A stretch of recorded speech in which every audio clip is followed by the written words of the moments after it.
አንገቷ ላይ የወጣውን ቅርት ከእለት ወደ እለት እብጠቱ እየጨመረ መጥቷል። በቀዶ ጥገና መውጣት እንዳለበት አምናለች። ማርታ መኩሪያ ቀዶ ጥገናውን ለመፈጸም የሚያስችሏትን ቅድመ ምርመራ በአንድ የሕክምና ተቋም አከናውና ቀጠሮ እስኪደርስ በተስፋ ትጠብቃለች። ቀጠሮ ደርሶ ሲሄድ አጋጣሚ የዘመቻ ስራ እየሰሩ ግብጾች ገብተው ተባልኩኝ። ማርታ መኩሪያ ትገቢያለሽ ወደ ኦፕራሲዮን ክፍል አለች። እሺ አልኩ። ከዚህ በፊት ምንም አይነት የቀዶ ጥገና ሕክምና አገልግሎት አግኝታ ባለማወቋ እንዴት መከናወን እንዳለበት ግንዛቤው አልነበራትም። ሕክምናውን የሚሰጧት ከውጭ ሀገር የመጡ ሐኪሞች መሆናቸውን ስታይ ግን ተስፋው አለምልሟል። ቀዶ ጥገናው አልቆ ከሕክምና ክፍሉ ወጣችም። ከዛ ተደርጌ ወደ ወጥቼ ደህና ነበርኩኝ። ምንም ችግር የለውም በቃ ወደ ቤት ሄድ ተብዬ ከዛ እጄንም ቆላለፈኝ እንደዚህ አንደበቴን ወላ ያዘኝ። ከዛ ወደ ተሯሩጦ በኤመርጀንሲ አስገቡኝ። ለራሳቸው ያውቁታል ለካ አብረ ያወጡት እጢ ስላለ ነው ካልሽየም የሚራጨው በደማችን ውስጥ በግሉኮዝ መድኃኒቱን ሰጡኝ። ደህና ሆንኩኝ። በመድኃኒቱ የመጣው ደህንነቷ ግን አብሯት አልቆየም። የካልሽየም ንጥረ ነገርን ከሰውነቷ ውስጥ ሰብስቦ አመጣጥኖ ወደ ደሞ የሚያሰራጨው ፓራታይሮይድ የተሰኘው እጢዋ ሙሉ በሙሉ መውጣቱ ባይረጋገጥም የታዘዘላትን መድኃኒትና ንጥረ ነገሩን የሚተካ ወተት በየቀኑ እየወሰደች ቆየችም። ህመሙ ግን ደግሞ ደጋግሞ ይጎበኛት ጀመር። ይህኔ ተመልሳ ወደ ጤና ተቋም ትሄዳለችም። ሌላ ዶክተር ሳገኝ እዚህ ጋር ምናምን ያለው እንዳልወጣ ነው ግን ይሞላል እሱም ከሆነ ምናምን አሉኝ። እሺ ብዬ በተስፋ በቃ ይሞላል ብዬ ሳይ መድኃኒቱን ስወስድ ወተትም ስወስድ ሐኪም ሳማከር እጢው እንደወጣ ተነገረኝ። በዘርፉ የተሰማሩ የሕክምና ባለሙያዎች እንደሚናገሩት መሰል ስህተት በተደጋጋሚ ቢያጋጥምም የሚፈጥረው የጤና እክል ግን ሲከፋ እስከ ሞት ያደርሳል። ማርታም በጤናዋ ላይ እያስተዋለችው ያለው ችግር ከቀን ወደ ቀን እየከፋ መጥቷል። ይደነዘኛል፣ ሰውነቴን ሁላ ነው ውርር የሚያደርገኝ። ሽንት ቤት ራሱ መቀመጥ አልችልም። ትንሽ መንገድም ስሄድ ፍን ያደርገኛል። በደም ጮክ ራሱ ብዬ ማውራት አልችልም። መገጣጠሜ ሁላ ዛል ይላል። በቃ አሁን እኮ ስራም እንዳልሰራ በቃ ድክም ይለኛል። መድኃኒቱ እስከ እድሜ ዘመኑ የሚወሰድ ከመሆኑም ባለፈ በየቀኑ የምትጠቀመው ወተት የጎንዮሽ ጉዳት እያመጣባት ነው። ከዛም ባለፈ በህመሟ ምክንያት እየደረሰባት ያለው መገለል ስነ ልቦኗ ላይ ከፍተኛ ጫና አሳድሮባታል። ከህመሟ መዳንን ተመኝ የነበረችው ማርታ በሕክምና ስህተት የመጣ የባሰ ቀውስ ውስጥ ገብታለች። በእርግጥ በተደጋጋሚ የሕክምና ስህተት ይከሰታል። እኛም የመፍትሄ ያለ ስንል ተደጋጋሚ ዘገባዎችን ለአየር አብቅተናል። አሁንም ግን ስህተቱ መፈጸሙን ታካሚዎችም በስህተቱ የመጣ ከቀደመ በሽታቸው የባሰ በሽታ ላይ መውደቃቸው ለሞትም መዳረጋቸው አላቆመም። ማርታ ላይ የሕክምና ስህተቱን የፈጸሙት ግን ከውጭ ለሕክምና ዘመቻ የመጡ የሕክምና ባለሙያዎች መሆናቸው ከውጭ ሀገራት የሚመጡ መሰል ባለሙያዎች ወደ ሀገራችን ሲገቡ እርግጥም ባለሙያ መሆናቸው በምን መልኩ ይረጋገጣል ስንል ጉዳዩ የሚመለከተውን የኢትዮጵያ የምግብ የመድኃኒትና ጤና ክብካቤ አስተዳደርና ቁጥጥር ባለስልጣንን እንድንጠይቅ አድርጎናል። አቶ ማህሪ ብርሃነ የባለስልጣኑ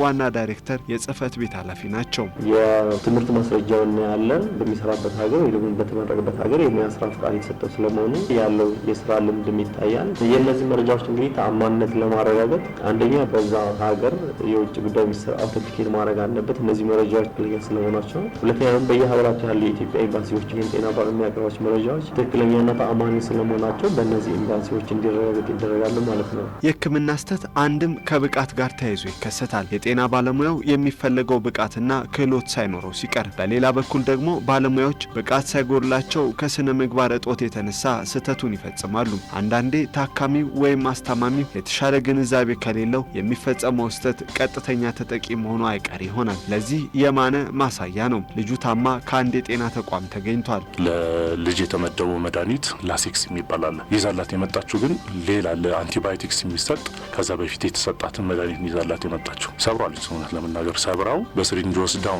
ልትሰጣት ስትል ይሄ ነገር ላሴክስ ነው ብለን ስንጠይቃት ምንም አላለችም። ሰርቪስ ትሮያን ይዛ ወደ ኋላ ተመልሳ ያኛው መድኃኒት ይዛ የመጣችው። አሁን ያ መድኃኒት ተሰጥቷት ቢኖር ምናልባት ህይወቷ አደጋ ላይ ውል ነበረ። መሰል ስህተቶች በእርግጥ በአቶ ማህሪ መስሪያ ቤት በቸልታ አይታዩም። ስህተቱ የተፈጸመው በብቃት ማነስ አሊያም ከስነ ምግባር ጉድለት የተነሳ መሆኑ ሲረጋገጥ እርምጃ ይወሰዳል። ባለፈው ዓመት ብቻ ለባለስልጣን መስሪያ ቤቱ 34 ቅሬታዎች ቀርበው ነበር።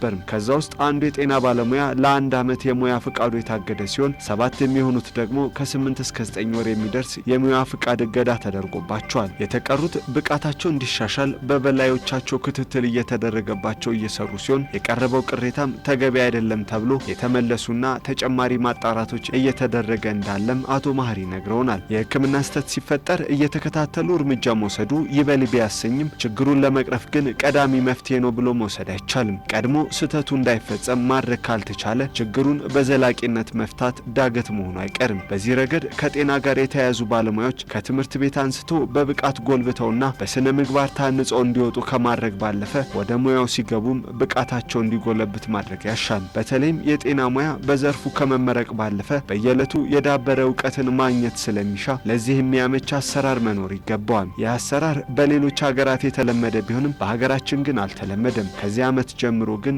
በነበርንበት አንቆይም ይላሉ አቶ መሀሪ ብርሃንም። የተከታታይ የጤና ባለሙያዎች የሙያ ማሻሻያ ፕሮግራም ቀርጸናል። ስለዚህ እያንዳንዱ ባለሙያ ምን አይነት የስልጠና አይነቶች መውሰድ አለበት እና የስልጠናዎች ብቃቱን ለማሳደግ ስነ ምግባርን ከፍ ለማድረግ የሚጠቅሙ ስልጠናዎች ናቸው። ስለዚህ እያንዳንዱ ባለሙያ በተሰማራበት የሙያ ዘርፍ በግዴታ በየአመቱ መውሰድ ያለበት የስልጠና አይነቶች ተለይተዋል። ምን ያህል ክሬዲት አወርን መውሰድ እንዳለበትም ተለይተዋል። ስለዚህ የኛው ስርዓት በዚህ አመት ላይ ተግባራዊ እናደርገዋለን ማለት ነው። ብዙ ጊዜ በሀገራችን የሚስተዋለው ሌላው ችግር የጤና ባለሙያዎች በአንድ የጤና ሙያ ዘርፍ ቢሰለጥኑም ለሁሉም አይነት የጤና ችግር መፍትሄ መስጠት እንደሚችሉ ይሰማቸዋል። እንደ ሌሎቹ ሀገራት ለሙያቸው ወሰን አልተበጀላቸውም። በዚህ ረገድ የሚፈጸም ስህተት ብዙ መሆኑ በመታወቁም ባለስልጣን መስሪያ ቤቱ የሙያ ስራ ወሰን አዘጋጅቷል። እያንዳንዱ ባለሙያ በተሰማራበት የሙያ ዘርፍ ላይ ምን ስራዎች እንዲሰራ እስከ ምን ድረስ ስራዎች ናቸው ሊሰራ የሰለጠነበትና የያዘውን እውቀት ደረጃ ተብሎ እነሱን መሰረት አድርገን ነው የሙያ ስራ ወሰን ያዘጋጀ ነው ማለት ነው። ከዚህ በፊት አልነበረም።